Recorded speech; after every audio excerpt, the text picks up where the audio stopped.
Meus irmãos, a graça e a paz do Senhor Jesus. Que alegria poder, mais um domingo, estar na presença de Deus.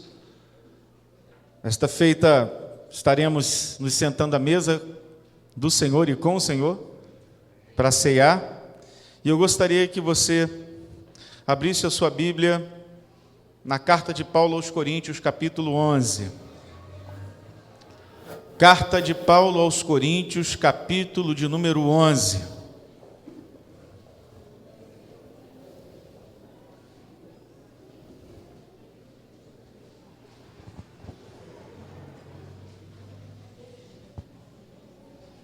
Junto com a sua Bíblia, abra também o seu coração para ouvir a palavra de Deus.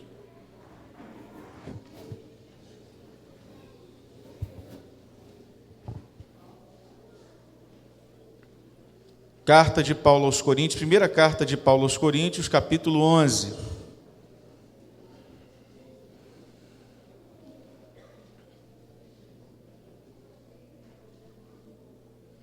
Todos os encontraram? Digam amém. Amém. Quem não encontrou, diga Escola Bíblica Dominical. Tem gente esperando, procurando, né?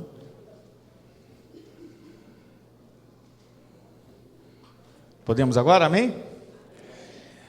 Verso 23 diz assim a palavra do Senhor: porque eu recebi do Senhor o que também vos entreguei, que o Senhor Jesus, na noite em que foi traído, tomou o pão, e tendo dado graças, o partiu e disse: isto é o meu corpo, que é dado por vós, fazei isto em memória de mim. Por semelhante modo, depois de haver ceado, tomou também o cálice, dizendo: este cálice é a nova aliança no meu sangue. Fazei isso todas as vezes que o beberdes em memória de mim. Porque todas as vezes que comerdes este pão e beberdes o cálice, anunciais a morte do Senhor até que ele venha. Por isso, aquele que come o pão ou bebe o cálice do Senhor indignamente, será réu do corpo e do sangue do Senhor. Examine-se, pois, o homem a si mesmo, e assim coma do pão, e beba do cálice. Pois quem come e bebe sem discernir o corpo, come e bebe juízo para si. Eis a razão, porque há entre vós muitos fracos e doentes, e não poucos que dormem. Porque se nos julgássemos a nós mesmos, não seríamos julgados. Mas quando julgados, somos disciplinados pelo Senhor, para não sermos condenados com o mundo.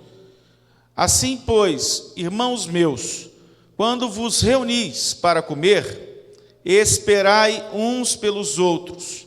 Se alguém tem fome, coma em casa, a fim de não vos reunirdes para juízo. Quanto às demais coisas, eu as ordenarei quando for ter convosco. Até aqui. Oremos. Deixe sua Bíblia aberta, curve a sua cabeça e vamos orar ao Senhor. Pai de amor, Pai de bondade e misericórdia, na Tua santa presença nós estamos e nesse momento estaremos ouvindo a Tua palavra ser falada, ser ministrada. O que eu te peço, Pai, é que essa palavra seja mais do que um sermão, que essa palavra seja uma profecia vinda do trono da Tua glória para os corações que aqui estão, para as consciências que aqui estão, para as vidas aqui nesta noite. Que assim como a chuva cai do céu para tocar a terra, tocar a semente, e essa semente, sendo tocada pela chuva, ela possa nascer, crescer, se tornar uma grande árvore e produzir fruto, assim seja toda a palavra que sair nesta noite da minha boca, Senhor. Que ela possa encontrar o resultado para a qual estará sendo ministrada, enviada e pregada neste momento. Em nome de Jesus. Que ela não volte para mim vazia, conforme diz a Tua palavra, mas que ela alcance o resultado que lhe apraz. Ó Pai, porque se ouvirmos a Tua voz, todas as bênçãos virão sobre nós e nos alcançarão. Mas se o homem falar, nada acontecerá. Fale conosco, portanto, nesta noite, em o nome de Jesus, Senhor. Amém e amém. Vire para o irmão do seu lado e fala para ele assim: Deus tem uma palavra para você nesta noite sobre a ceia.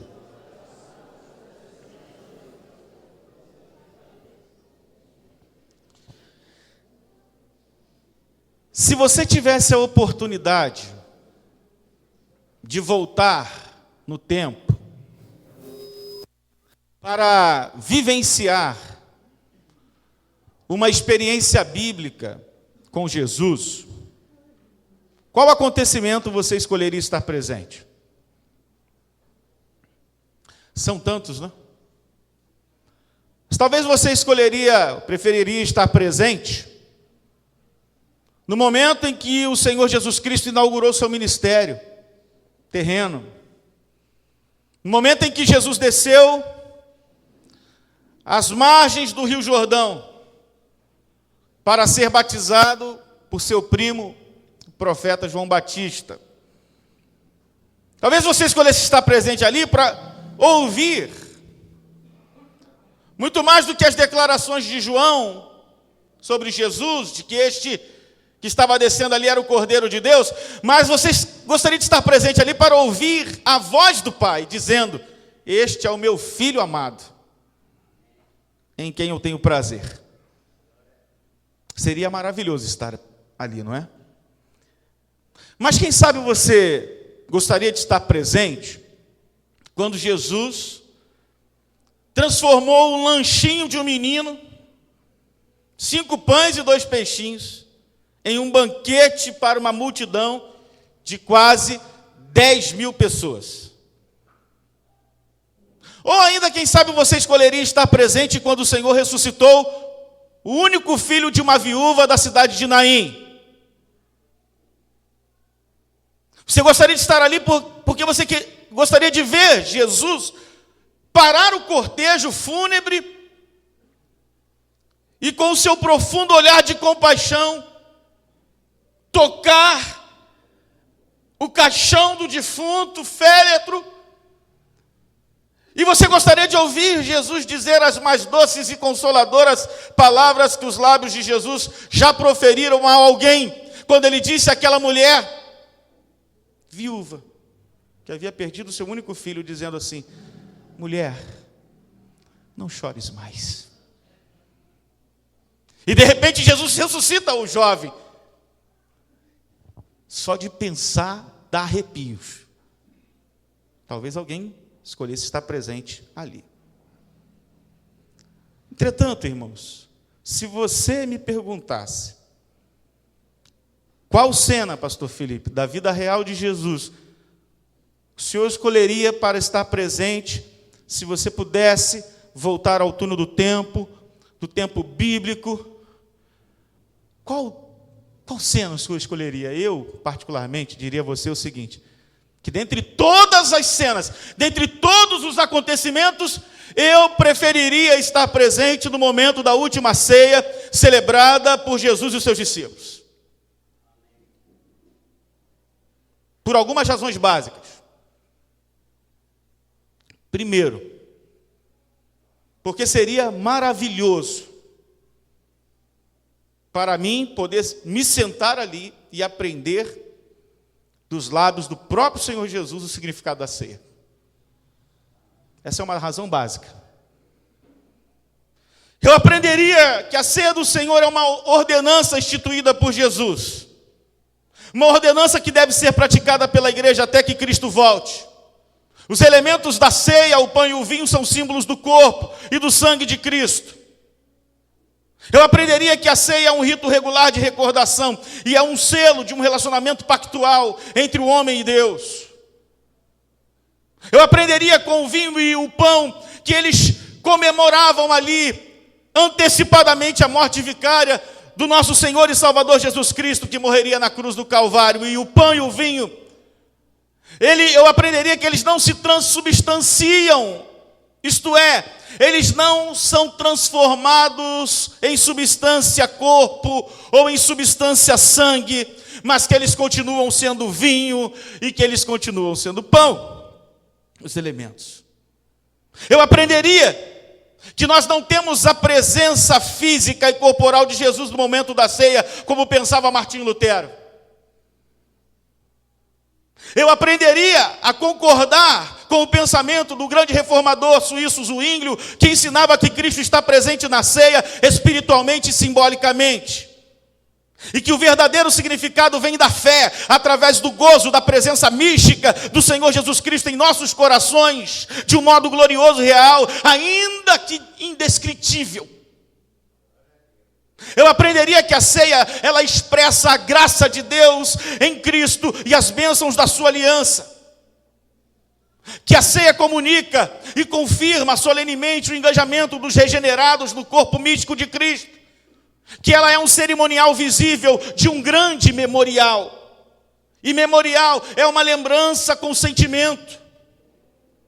Logo, nos lembramos da obra sacrificial e substitutiva de Cristo na cruz do Calvário, com o sentimento real e com o sentimento atual.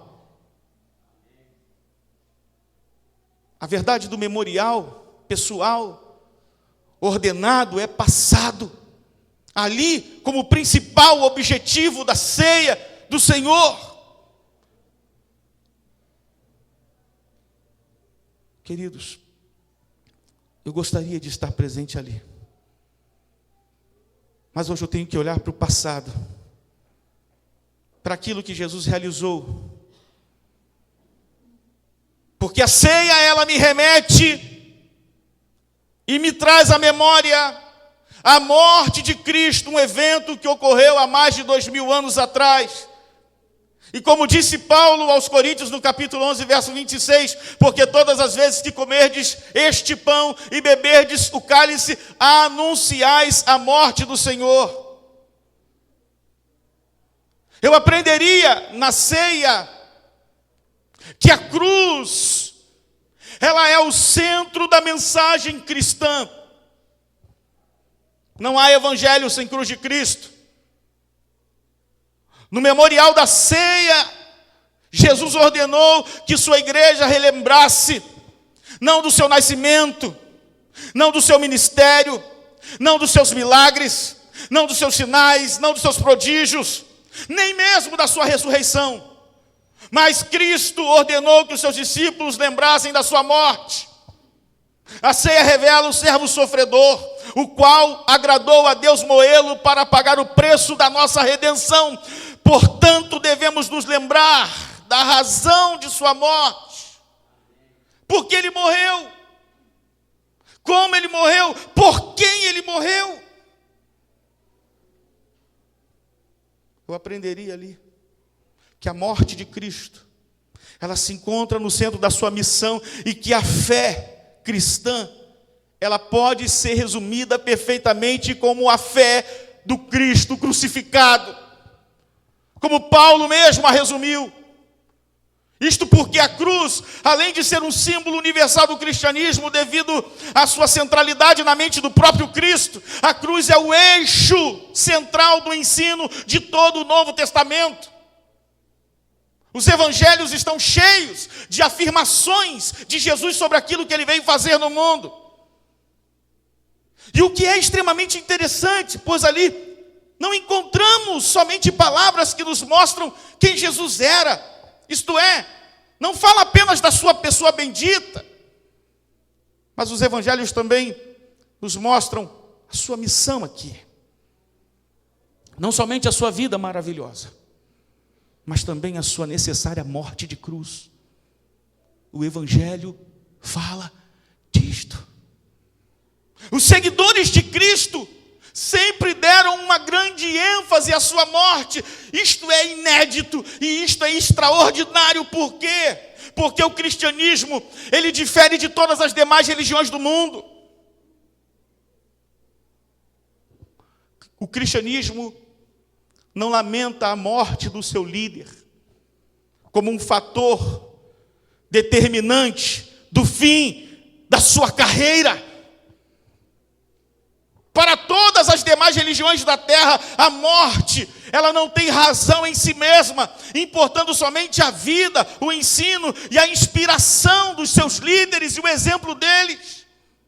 Mas com Jesus é diferente. Com Jesus, no entanto, é o contrário. O seu ensino e exemplo foram, na verdade, incomparáveis.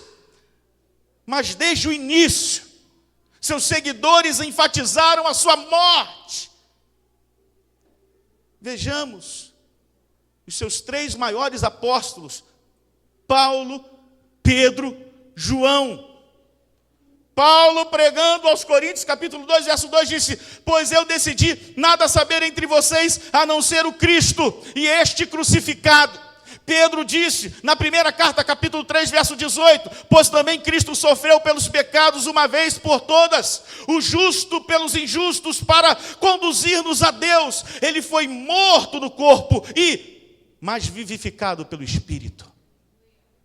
João disse, na primeira carta, capítulo 4, verso 10, nisto consiste o amor, não em que nós tenhamos amado a Deus, mas em que Ele nos amou e enviou o Seu Filho como propiciação pelos nossos pecados. Além disso, meus irmãos, percebam que quando os evangelistas, eles escreveram os seus livros, os evangelhos que levam os seus nomes, eles deram uma quantidade desproporcional de ênfase à última semana de vida de Cristo na terra. Por quê? Por quê? Lucas reserva 1/4 do seu livro para falar da última semana de vida de Cristo. Mateus e Marcos reservam cerca de 1/3 dos seus evangelhos para falar da morte de Cristo, da semana da morte de Cristo. E João reserva quase que a metade do seu evangelho. E a razão para a ênfase dos apóstolos é que eles enxergavam a morte de Cristo com a mente do próprio Cristo. E isso o colocou à parte dos outros líderes da história da religião. Por quê? Porque os outros líderes que morreram por causas naturais, idosos, ou tendo completado sua missão com sucesso, como por exemplo Maomé, morreu com 62 anos, Confúcio com 72, Buda com 80, Moisés, o grande líder judaico, morreu com 120. Mas Jesus morreu uma morte horrível, a morte da crucificação, sem passar da casa dos 30 anos. E mais, ele morreu sendo repudiado pelo seu próprio povo. Aparentemente, Jesus foi um fracasso completo. No entanto, Jesus afirmou cumprir a sua missão na terra por meio da sua morte. Então eu tenho uma palavra para você, crente. Quando perguntarem a você o porquê de se lembrar da morte de Cristo todo mês, por meio da ceia, ou o porquê de lembrar algo que traz tanto sofrimento e tanta dor, responda com toda a convicção que há no seu coração: eu me lembro todo mês da morte de Jesus na cruz do Calvário, por meio da ceia, porque na mente de um cristão, a cruz não foi uma desgraça, coisa nenhuma, mas o meio de Deus revelar a sua glória aos homens. A cruz não é sinônimo de derrota, a cruz não é sinônimo de vergonha, a cruz não é sinônimo de loucura, como pensavam alguns, mas ela é sinônimo de sabedoria e poder de Deus para a salvação de todo aquele que crê em Deus. A cruz não é um acidente na história. Não, ele não foi para a cruz por causa da trama dos judeus. Jesus não foi à cruz porque Judas o traiu. Não, ele não foi à cruz pela maldade de Anás e Caifás, ou mesmo pela covardia de Pilatos, ou pela gritaria insana dos judeus, e pela crueldade dos soldados. Não, senhores, ele foi à cruz por um plano eterno do Pai. Ele sabia que estava indo à cruz, ele sabia que a sua hora um dia ia chegar, e a despeito do conhecimento do sofrimento atroz e de sua morte horrenda na cruz, como vergonha, ele continuou amando os seus discípulos até o fim. E a Bíblia diz aos Filipenses que ele serviu o tempo todo e foi até a morte de cruz por você e por mim. Aleluia. Mesmo sabendo que os seus discípulos o abandonariam vergonhosamente em poucas horas depois da sua morte, deixando nas mãos dos pecadores mesmo sabendo que Judas o trairia, que Pedro o negaria 3 vezes, e que os outros se dispersariam, Jesus continua amando seus discípulos até o fim. Sua morte era inevitável.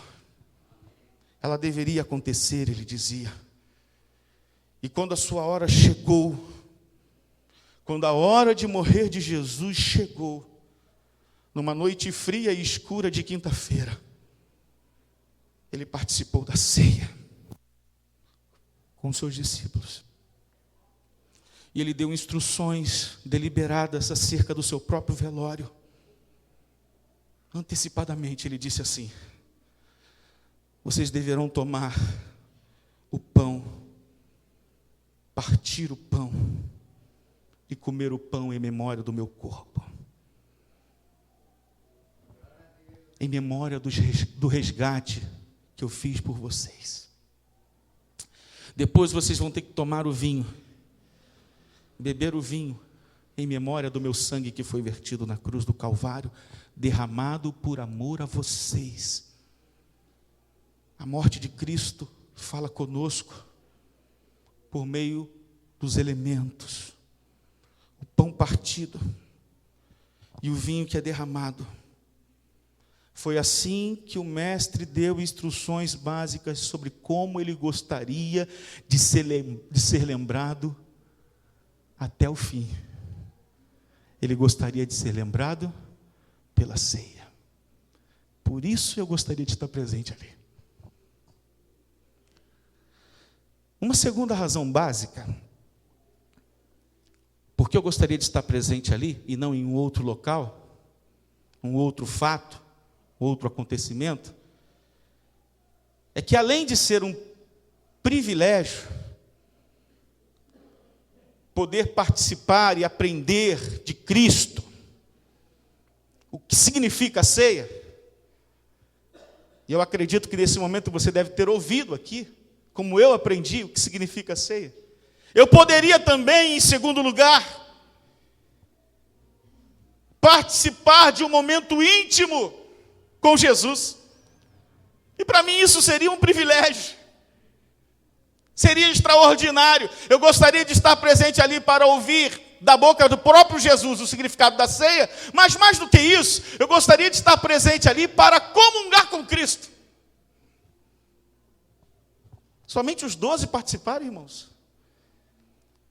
Marcos vai dizer que Jesus pediu que eles encontrassem um lugar mobiliado, e eles foram encontrar para fazer ali os preparativos para a Páscoa.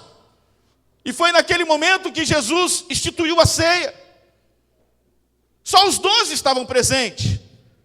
Embora 11 apenas estivessem de corpo, alma e espírito, para quem é tricotomista. A ceia é intimidade. É intimidade entre Jesus e os seus discípulos, e entre os próprios discípulos. A ceia é um memorial que nos leva a olhar em redor, buscando a comunhão. Não foi à toa que Paulo disse aos coríntios: esperai uns pelos outros, porque a ceia nos faz olhar em redor. É um memorial, queridos, que nos traz à memória a comunhão dos discípulos e Cristo, e dos discípulos entre eles mesmos. O que isso nos ensina? Somos um só corpo, e há somente um pão e somente um vinho. Reunimos-nos como família de Deus, reunimos-nos como irmãos em Cristo, filhos do mesmo Pai. E o amor deve ser o elo que nos une, meus queridos. E na ceia encontramos-nos com o Senhor e com os nossos irmãos. Na ceia, os céus e a terra se tocam. Ceia não é mera reunião. Ceia é sonho, é desejo de estar em comunhão ao partir o pão e beber o vinho. Preciosa refeição. Ceia é intimidade com Cristo e intimidade com o outro. Infelizmente, em alguns espaços religiosos espalhados pela nossa cidade e pelo Brasil, por que não dizer, no nosso bairro, a ceia já não existe mais. O que se tem é um mero ajuntamento onde se come o pão e bebe suco de uva. sem nenhuma noção do que se celebra. A significação do rito se perdeu para muita gente, virou mero cerimonialismo. Boa parte daqueles que se dizem cristãos não entendem a realidade existencial que transcende os elementos da ceia, que é a realidade social, que é a realidade espiritual, essencial da ceia, que deve prescindir o rito. Tem gente que confunde ceia com culto administrativo da igreja. Irmãos, ceia é celebração do amor. Ceia é momento de perdão. Ceia é momento de aproximação do outro. Ceia é momento de amor. O apóstolo João vai relatar que na ocasião da ceia, ele teve a oportunidade singular de reclinar a sua cabeça no peito de Jesus, aconchegar-se ao peito de Jesus e ouvir a batida do coração de Cristo. Eu não consigo, eu não sei você, mas eu não consigo imaginar João reclinando a cabeça no peito de Jesus e Jesus ficando assim, ó, meio que sem jeitão. Eu não consigo imaginar isso. Porque eu vejo a ceia como um momento de intimidade. Então, quando eu vejo João relatando que ele reclinou a sua cabeça sobre o peito de Jesus, na minha concepção, na minha imaginação, eu vejo Jesus acarinhando a cabeça de João. E João ali sentindo o afago de Jesus. Você está aqui hoje para participar da ceia, e Deus está abraçando você. Você tem a oportunidade de se reclinar no peito de Jesus, ouvir o batido do coração de Deus, sentir Deus passar a mão sobre a sua cabeça e dizer: tu és meu filho, se aconchegue aqui. Que maravilha, que maravilha. Por isso eu gostaria de estar ali. Em último lugar, eu gostaria de estar presente naquele momento, porque eu aprenderia que a ceia, ela é apenas para aqueles que são capazes de discernir o que ela significa. Ali eu aprenderia que a ceia, ela é um memorial que nos constrange a olhar para dentro. Que a ceia é um memorial que nos constrange a fazer um autoexame. Paulo disse: examine-se, pois, o homem a si mesmo, e assim coma do pão e beba do cálice. Nós não somos juízes dos outros. Nós devemos examinar-nos a nós mesmos. Não devemos fugir da ceia, queridos, por causa do pecado, mas nós temos que fugir do pecado por causa da ceia. E a ordem bíblica é: examinem-se e coma. A verdade de que a ceia do Senhor não é para todos está aqui. Nem todos podem participar deste momento de comunhão. Apenas aqueles que são espiritualmente capazes de discernir o corpo do Senhor. A ceia não tem nada a ver com conversão de pecadores. A ceia tem a ver com edificação dos discípulos que já estão convertidos. E por essa razão, nós temos que nos preocupar e evitar pelo menos 3 perigos em relação à ceia. Participar da ceia do Senhor indignamente. Participar da ceia do Senhor sem discernimento. E participar da ceia do Senhor sem um auto-julgamento. Nós temos que tomar essa grande preocupação, precaução. A gente tem que evitar essas coisas. Será que hoje não é o momento em que você tem que parar para pensar na ceia, em como você está, em como está a sua vida com Deus?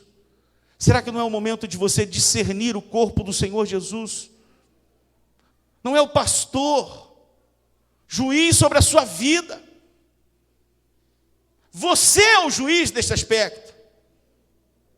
Você é, a responsabilidade, ela é individual. Cada um deve examinar a si mesmo. Por amor ao tempo, como diz o pastor Marcos e o pastor Amandinho, eu concluo a minha mensagem aqui. Nós aprendemos nesta noite que quando nós participamos da ceia, nós entendemos qual o significado da ceia. Ou deveríamos aprender todas as vezes que nos sentamos à mesa. Nós aprendemos também nesta noite que a ceia é um lugar de intimidade com Deus e com os irmãos. E aprendemos também que a ceia é um lugar onde eu devo fazer um autoexame. É um lugar onde eu aprendo que nem todos estão aptos a participar dela. E quem é que está apto? Nós temos que examinar a nossa própria vida. Mas eu também aprendo, como conclusão da mensagem, de que a ceia é um memorial que me faz olhar para frente. A ceia é um memorial que me faz olhar para a segunda vinda de Cristo. Paulo disse também que quando participamos da ceia, nós anunciamos a morte do Senhor até que Ele venha. Há na ceia um momento de expectativa, meus queridos. Há na ceia, na celebração da ceia do Senhor, todo um elemento de esperança. E a segunda vinda de Cristo é a grande esperança do cristão. Num mundo onde o mal tem feito tantos estragos, nós entendemos que a morte de Jesus, ela é a base dessa esperança. E assim proclamamos nossa fé nele, quando olhamos para frente, para a volta do nosso Senhor sobre as nuvens, para a salvação eterna que Ele nos trará. E então comemos do pão, bebemos do vinho, dizendo: Maranata, ora vem, Senhor Jesus. Eu estou esperando pelo Senhor. A ceia me encoraja, te encoraja, na sua caminhada rumo à eternidade. E é nessa perspectiva que o Senhor nos convida nesta noite a participarmos da ceia. Talvez você tenha mudado de ideia.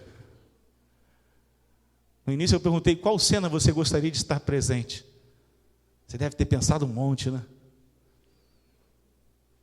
Mas eu não sei se você concorda comigo. A ceia foi um momento especial. E todos nós temos uma oportunidade de participar dela hoje. Nós que somos membros do corpo de Cristo.